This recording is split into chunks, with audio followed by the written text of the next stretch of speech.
প্রিয় দর্শক, আসসালামু আলাইকুম। সবাইকে স্বাগতম জানাচ্ছি আজকের গুরুত্বপূর্ণ সংবাদে। প্রথমেই জানিয়ে দিচ্ছি সংবাদ শিরোনাম, পরে বিস্তারিত। যুদ্ধবিরতি লঙ্ঘন করেই গাজায় চলছে ইসরায়েলি আগ্রাসন, নিহত ছাড়ালো ৬৯,০০০। এদিকে তালেবান সরকার সন্ত্রাস দমনে গড়িমসি করছে অভিযোগ পাকিস্তানের। অপরদিকে লেবাননে ইসরায়েলি বিমান হামলায় নিহত ৩। আরও থাকছে, পারমাণবিক অস্ত্র পরীক্ষার প্রস্তুতি নিচ্ছে রাশিয়া। এবং সবশেষে থাকছে, অনুষ্ঠানের মাঝেই ঘুমিয়ে পড়লেন ট্রাম্প, দেখুন ছবিতে। শুনছিলেন সংবাদ শিরোনাম, এখন বিস্তারিত। তার আগে ছোট্ট একটি আবেদন, যদি আপনি ন্যায় ও মানবতার পক্ষে থাকেন, লাইক দিন। গাজার শিশুদের ভালোবাসা দেখাতে চাইলে কমেন্টসে লিখে জানান গাজায় শান্তি চাই। আর সাবস্ক্রাইব করুন আমার চ্যানেলটি, কারণ আমরা বলি সেই কথা যা অনেক মিডিয়া আড়াল করে। এখন চলুন বিস্তারিত দেখা যাক। যুদ্ধবিরতি লঙ্ঘন করেই গাজায় চলছে ইসরায়েলি আগ্রাসন, নিহত ছাড়ালো ৬৯,০০০। ফিলিস্তিনের অবরুদ্ধ গাজায় যুদ্ধবিরতি চুক্তি লঙ্ঘন করে হামলা চালাচ্ছে দখলদার ইসরায়েল, যার ফলে উপত্যকাটিতে বেড়ে চলেছে মৃতের সংখ্যা। ২০২৩ সালের ৭ অক্টোবর থেকে চলা ইসরায়েলি হামলায় গাজায় নিহতের সংখ্যা বেড়ে ৬৯,১৬৯ জনে পৌঁছেছে। গাজার স্বাস্থ্য মন্ত্রণালয় এই তথ্য জানিয়েছে। মন্ত্রণালয় আরও জানিয়েছে, গত মাসে যুদ্ধবিরতি চুক্তি কার্যকর হওয়ার পর থেকে ইসরায়েলি হামলায় ২৪০ জনেরও বেশি ফিলিস্তিনি নিহত হয়েছেন। প্রতিবেদনে বলা হয়েছে, ইসরায়েলি হামলায় আরও ২ ফিলিস্তিনির মৃত্যুর খবর পাওয়া গেছে। যুদ্ধবিরতি স্বাক্ষরের পরও নানা অজুহাতে ফিলিস্তিনিদের উপর হামলা চালিয়ে যাচ্ছে ইসরায়েলি সেনারা। গাজার উত্তর সীমান্তে ইয়েলো লাইন অতিক্রম করার অভিযোগ তুলে হত্যা করেছে আরও কয়েকজনকে। স্থানীয়দের দাবি, যুদ্ধবিরতির পর নির্ধারিত এই ইয়েলো লাইন আসলে অদৃশ্য এক সীমা, যা কোথায় রয়েছে কেউ জানে না। এতে ইসরায়েলি বাহিনীর গুলিতে প্রতিদিনই প্রাণ হারাচ্ছেন সাধারণ মানুষ। হামলা চলছে অন্যান্য এলাকাতেও। নেতানিয়াহু বাহিনীর পুঁতে রাখা বোমা বিস্ফোরিত হয়ে প্রাণ গেছে শিশুরও। স্থানীয় কর্তৃপক্ষের হিসাব অনুযায়ী ইসরায়েল প্রায় ২ লাখ টন বোমা ফেলেছে গাজায়, যার মধ্যে ৭০,০০০ টন এখনও নিষ্ক্রিয় অবস্থায় রয়েছে। গাজার শেখ রাদওয়ান এলাকায় দেখা দিয়েছে ভয়াবহ দূষিত পানির সংকট। বৃষ্টির পানি ধরে রাখার পুকুরে জমে আছে ময়লা আবর্জনা। ইসরায়েলি হামলায় পাম্প স্টেশন ও নিষ্কাশন ব্যবস্থা ধ্বংস হয়ে যাওয়ায় ওই পানি ছড়িয়ে পড়ছে আশেপাশের বসতি ও আশ্রয় শিবিরে। স্থানীয় প্রশাসন জানিয়েছে, পানির স্তর ৬ মিটার পর্যন্ত বেড়ে গেছে, যা দুর্গন্ধ, মশা ও সংক্রমণের ঝুঁকি তৈরি করেছে। জাতিসংঘের প্রতিবেদনে বলা হয়, গাজার ভূগর্ভস্থ পানির বেশিরভাগ অংশই এখন মারাত্মকভাবে দূষিত। পশ্চিম তীরেও বাড়ছে সহিংসতা। জেনিনের দক্ষিণ পূর্বাঞ্চলের রাবা গ্রামে ফিলিস্তিনিদের বাড়িঘরে হামলা চালায় ইসরায়েলি বসতি স্থাপনকারীরা। তাদের সহায়তা করছে সেনারা। জাতিসংঘের তথ্য বলছে, সেপ্টেম্বর থেকে পশ্চিম তীরে ৭০টি গ্রামে ১২৬টি সহিংস হামলা হয়েছে। পুড়ে গেছে ৪,০০০-এরও বেশি জলপাই গাছ। এদিকে তালেবান সরকার সন্ত্রাস দমনে গড়িমসি করছে, অভিযোগ পাকিস্তানের। আফগানিস্তানের তালেবান সরকারের বিরুদ্ধে রোববার কঠোর সমালোচনা করেছে পাকিস্তান। দেশটি বলেছে, সন্ত্রাসবাদের মূল ইস্যু সমাধানের পরিবর্তে ইস্তাম্বুল শান্তি আলোচনা ব্যবহার করা হয়েছে পাকিস্তান বিরোধী প্রচারণার জন্য। রোববার ৯ নভেম্বর এক প্রতিবেদনে এ খবর দিয়েছে জিও নিউজ। পাকিস্তানের পররাষ্ট্র মন্ত্রণালয়ের মুখপাত্র তাহির হোসেন আন্দারাবি এক বিবৃতিতে বলেন, পাকিস্তানের মূল উদ্বেগের বিষয়গুলোর সমাধান খোঁজার বদলে আফগান সরকার কাল্পনিক অভিযোগ ও উৎসকমূলক বক্তব্যের মাধ্যমে পাকিস্তানকে হেয় করার চেষ্টা করেছে।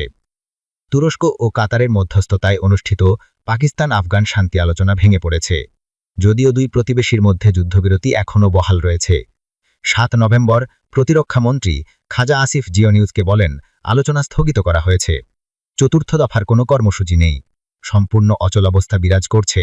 আলোচনার কোনো নির্দিষ্ট সময়সূচি নেই। সন্ত্রাসবিরোধী পদক্ষেপে অনীহা। বিবৃতিতে পররাষ্ট্র মন্ত্রণালয়ের মুখপাত্র বলেন, যে কেউ আলোচনার ধারাবাহিকতা পর্যবেক্ষণ করেছেন তিনি সহজেই বুঝতে পারবেন তালেবান সরকার কেবল অস্থায়ী যুদ্ধবিরতি টিকিয়ে রাখতে আগ্রহী ছিল, কিন্তু আফগান মাটিতে অবস্থানকারী সন্ত্রাসী উপাদানের বিরুদ্ধে কোনো দৃশ্যমান বা যাচাই করা যোগ্য পদক্ষেপ নিতে অনিচ্ছুক ছিল। তিনি আরও বলেন, তালেবান আলোচনাকে দীর্ঘায়িত করেছে এবং অকারণ বিতর্কে জড়িয়েছে, যাতে কোনো বাস্তবসম্মত চুক্তিতে পৌঁছানো না যায়। বিবৃতিতে 2021 সালের আগস্টে তালেবান ক্ষমতায় আসার পর থেকে আফগানিস্তান থেকে পাকিস্তানে সন্ত্রাস হামলার তীব্রতা বৃদ্ধির কথাও উল্লেখ করা হয়। তবুও পাকিস্তান সামরিক ও বেসামরিক প্রাণহানির পরও সংযত দেখিয়েছে এবং পাল্টা হামলা থেকে বিরত থেকেছে।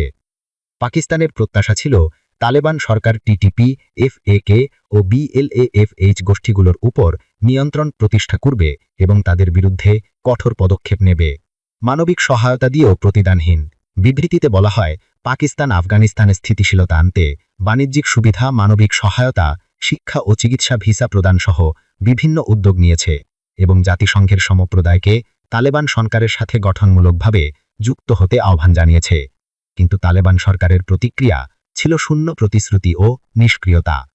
আফগান ভূমি পাকিস্তান বিরোধী হামলায় ব্যবহার না হওয়ার যে প্রত্যাশা, তা কার্যকর করতে তালেবান সরকার কখনো দৃঢ় পদক্ষেপ নেয়নি, বরং তারা মূল ইস্যু আড়াল করতে তুচ্ছ ও কাল্পনিক বিষয়গুলো সামনে এনেছে। বিবৃতিতে বলা হয়, পররাষ্ট্র মন্ত্রণালয় অক্টোবর 2025-এর আফগানিস্তানমুখী প্রতিক্রিয়াকে পাকিস্তানের জাতীয় দৃঢ়তার প্রতিফলন হিসেবে জানিয়ে টিটিপি, এফএকে ও বিএলএএফএইচ রাষ্ট্র ও জনগণের ঘোষিত শত্রু। 3 দফা আলোচনা, কিন্তু অগ্রগতি নেই। বিবৃতিতে বলা হয়, পাকিস্তান সর্বদা কূটনীতি ও শান্তির পক্ষে, তাই তুরস্ক ও কাতারের আন্তরিক পরামর্শে পাকিস্তান শান্তি আলোচনায় অংশ নেয়। প্রথম দফার আলোচনা দোহায় অনুষ্ঠিত হয়, যেখানে উভয় পক্ষ কিছু মৌলিক সহযোগিতার নীতিতে একমত হয়। এরপর পাকিস্তান অস্থায়ী যুদ্ধবিরতি ঘোষণা করে। দ্বিতীয় দফার আলোচনার লক্ষ্য ছিল দোহায় হওয়া অঙ্গীকারগুলো বাস্তবায়নের কাঠামো তৈরি করা। কিন্তু তালেবান প্রতিনিধিরা বাস্তবে কোনো পদক্ষেপ নেয়নি, বরং উত্তেজনামূলক অভিযোগ তুলে পরিবেশ উত্তপ্ত করে। তৃতীয় দফায় পাকিস্তান গঠনমূলক মনোভাব নিয়ে আলোচনায় অংশ নিলেও আফগান পক্ষ মূল সন্ত্রাস বিরোধী ইস্যু থেকে মনোযোগ সরিয়ে নিয়ে কল্পিত ও অমূলক দাবি উত্থাপন করে। আফগান শরণার্থী নয় সন্ত্রাসী। বিবৃতিতে তালেবান প্রতিনিধিদের সেই বক্তব্য প্রত্যাখ্যান করা হয়েছে, যেখানে তারা পাকিস্তানি সন্ত্রাসীদের আফগানিস্তানে অবস্থানকে হানবিক বা শরণার্থী ইস্যু হিসেবে তুলে ধরেছে। পাকিস্তানের মতে এটি সন্ত্রাসীদের দায়মুক্তি দেবার চক্রিকা।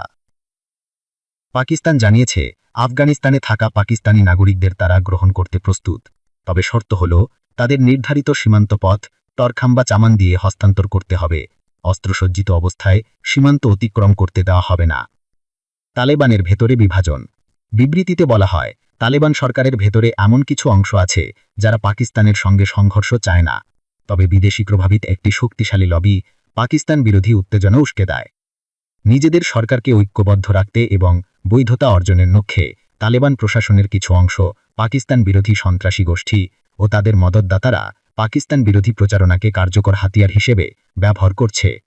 বিবৃতিতে উল্লেখ করা হয়, এই আচরণে পাকিস্তানে তাদের প্রতি বিদ্যমান সদিচ্ছা দ্রুত নষ্ট হচ্ছে বলেও সতর্ক করে পাকিস্তান। পশতুন জাতীয়তাবাদ উস্কে দেওয়ার চেষ্টা। বিবৃতিতে আরও বলা হয়, তালেবান প্রশাসনের কিছু অংশ পাকিস্তানে পশতুন জাতীয়তাবাদ উস্কে দেওয়ার চেষ্টা করছে। পররাষ্ট্র মন্ত্রণালয় স্মরণ করিয়ে দেয়, পশতুনরা পাকিস্তানের অবিচ্ছেদ্য ও প্রাণবন্ত অংশ। আফগান সরকারকে সীমান্ত পারে বিভেদ ছড়ানোর বদলে অন্তর্ভুক্তিমূলক শাসন ব্যবস্থা গড়ে তুলতে মনোযোগী হতে বলা হয়। তালেবান যখন বলে সন্ত্রাসবাদ পাকিস্তানের অভ্যন্তরীণ সমস্যা, তারা উল্লেখ করে না যে আফগানিস্তানের অনেক ব্যক্তি পাকিস্তানের বিরুদ্ধে জঙ্গি হামলার বৈধতা দিয়ে ফতোয়া জারি করেছেন। পররাষ্ট্র মন্ত্রণালয় শেষাংশে জানায়, পাকিস্তান দ্বিপাক্ষিক সমস্যা সমাধানের পক্ষে, তবে সবার আগে আফগান ভূমি থেকে উদ্ভূত সন্ত্রাসবাদ মোকাবেলা করতে হবে। অপরদিকে লেবাননে ইসরায়েলি বিমান হামলায় নিহত 3। লেবাননের দক্ষিণাঞ্চলে পৃথক বিমান হামলায় চালিয়ে 3 জনকে হত্যা করেছে ইসরায়েল। এ সময় হামলা চালায় দখলদার বাহিনী। লেবাননের গর্জনীয় জাতীয় সংবাদ মাধ্যমের বরাতে এক প্রতিবেদনে এ তথ্য জানিয়েছে প্রেস টিভি। প্রতিবেদনে বলা হয়েছে, নিহতদের মধ্যে 2 জন ছিলেন সেবা শহরের 2 ভাই। তারা দক্ষিণ পূর্বাঞ্চলের হ্যারমন পর্বতের ঢালে একটি রাস্তা দিয়ে গাড়ি চালিয়ে যাচ্ছিলেন। হামলার ফলে তাদের এসইউভি গাড়িতে আগুন ধরে যায় এবং তারা নিহত হন। লেবাননের স্বাস্থ্য মন্ত্রণালয় এই 2 ভাইয়ের মৃত্যুর বিষয়টি নিশ্চিত করে পরে জানিয়েছে, বারাশিদ গ্রামে একটি গাড়িতে আরেকটি হামলায় আরও 1 জন নিহত ও 4 জন আহত হয়েছেন। ইসরায়েলি সামরিক বাহিনী দাবি করেছে, এ সমস্ত হামলা লেবাননের হিজবুল্লাহ সদস্যদের লক্ষ্য করে করা হয়েছে। তাদের দাবি, নিহত ব্যক্তিরা 2024 সালে তেল আভিভ ও হিজবুল্লাহর মধ্যে স্বাক্ষরিত যুদ্ধবিরতি চুক্তির জন্য হুমকি সৃষ্টি করছিলেন। চুক্তি স্বাক্ষরের পর থেকে ইসরায়েল এমন অজুহাত দেখিয়ে বারবার লেবাননে নতুন হামলা চালিয়ে আসছে। এর আগে এনএনএ জানিয়েছিল, দক্ষিণ লেবাননের বিন্ত জুবেইল শহরে একটি যানবাহনে ইসরায়েলি ড্রোন হামলায় 7 জন আহত হয়েছেন। আরে কি থাকছে পারমাণবিক অস্ত্র পরীক্ষার প্রস্তুতি নিচ্ছে রাশিয়া। প্রেসিডেন্ট পুতিনের নির্দেশ অনুসরণ করে পারমাণবিক অস্ত্র পরীক্ষার প্রস্তাব নিয়ে কাজ করছে রাশিয়ার প্রেসিডেন্টের কার্যালয়, এমনটাই নিশ্চিত করেছেন তাদের পররাষ্ট্রমন্ত্রী সার্গেই লাভরভ। দেশটির রাষ্ট্র গণমাধ্যমের বরাতে তা জানিয়েছে নিউ ইয়র্ক পোস্ট। এর আগে গত সপ্তাহে মার্কিন প্রেসিডেন্ট ডোনাল্ড ট্রাম্প জানান, মার্কিন যুক্তরাষ্ট্র 3 দশকের মধ্যে প্রথমবারের মতো পারমাণবিক অস্ত্র পরীক্ষা পুনরাবৃত্তি করবে। এর প্রেক্ষিতে রাশিয়াও তাদের পরীক্ষা চালানোর সিদ্ধান্ত নিয়েছে। লাভরভ সাংবাদিকদের বলেন, 5ই নভেম্বর নিরাপত্তা পরিষদের সভায় রুশ প্রেসিডেন্ট ভ্লাদিমির পুতিন তা বাস্তবায়নের জন্য নির্দেশ প্রদান করেছেন ও এ নিয়ে প্রস্তুতি নেওয়া হচ্ছে। জনগণকে ফলাফল সম্পর্কে অবহিত করা হবে। তিনি আরও বলেন, ট্রাম্প পারমাণবিক অস্ত্র বহনকারী পরীক্ষা চালানোর কথা বলেছেন নাকি তাদের তথাকথিত সাব ক্রিটিক্যাল পরীক্ষা চালানোর কথা বলেছেন তার সম্পর্কে স্পষ্ট বার্তা পায়নি মস্কো। হয়তো ডোনাল্ড ট্রাম্প সত্যি ওয়াশিংটনের পূর্ণমাত্রার পারমাণবিক পরীক্ষা পুনরাবৃত্তি করার ইচ্ছা প্রকাশ করেছেন, তার সম্পর্কেই কথা বলেছেন। রাশিয়া ও চীনের সঙ্গে তাল মিলিয়ে চলতে চান বলে জানিয়েছিলেন ট্রাম্প গত সপ্তাহে। ট্রুথ সোশ্যালে তিনি লেখেন, অন্যান্য দেশের পরীক্ষামূলক কর্মসূচির কারণে আমি আমাদের যুদ্ধ বিভাগকে আমাদের পারমাণবিক অস্ত্রের পরীক্ষা সমানভাবে শুরু করার নির্দেশ দিয়েছি এবং এই প্রক্রিয়াটি অবিলম্বে শুরু হবে। 1992 সাল থেকে কোনো পারমাণবিক অস্ত্রের পরীক্ষা চালায়নি রাষ্ট্র। তারা এমন অনুশীলন থেকে স্বেচ্ছা স্থগিতাজ্ঞা পালন করে আসছে। সে সময় থেকে কেবল উত্তর কোরিয়াই পারমাণবিক পরীক্ষা চালিয়েছে বলে নিশ্চিত করা হয়েছে, যদিও সাম্প্রতিক সময়ে চীনও গোপনে ছোট আকারের অস্ত্র পরীক্ষা চালিয়েছে বলে মনে করা হয়। এবং সবশেষে থাকছে অনুষ্ঠানের মাঝেই ঘুমিয়ে পড়লেন ট্রাম্প, দেখুন ছবিতে। হোয়াইট হাউসের ওভাল অফিসে চলতি সপ্তাহে ঘোষণার সময় ডোনাল্ড ট্রাম্পের চোখ বন্ধ অবস্থার কিছু ছবি সামাজিক যোগাযোগ মাধ্যমে ভাইরাল হয়েছে। ছবি দেখে মনে হচ্ছিল তিনি ঘুমিয়ে পড়েছিলেন। ট্রাম্পের সমালোচকরা এই ছবি ব্যবহার করে প্রেসিডেন্ট হিসেবে তার কার্যদক্ষতা নিয়ে প্রশ্ন তুলেছেন। গত বৃহস্পতিবার ওজন কমানোর জনপ্রিয় ওষুধগুলোর দাম কমানোর বিষয়ে ওভাল অফিসে ট্রাম্প একটি ঘোষণায় অংশ নেন। অনুষ্ঠানের এক পর্যায়ে দেখা যায় তার চোখ বন্ধ, আবার চোখ খুলে রাখতে হিমশিম খাচ্ছেন কখনো। মাঝে মধ্যে তাকে চোখ কচলাতেও দেখা গেছে। ট্রাম্প চোখ বন্ধ করে রাখার ছবিগুলো ছড়িয়ে পড়ার পরপর সমালোচনা শুরু হয়। তবে হোয়াইট হাউসের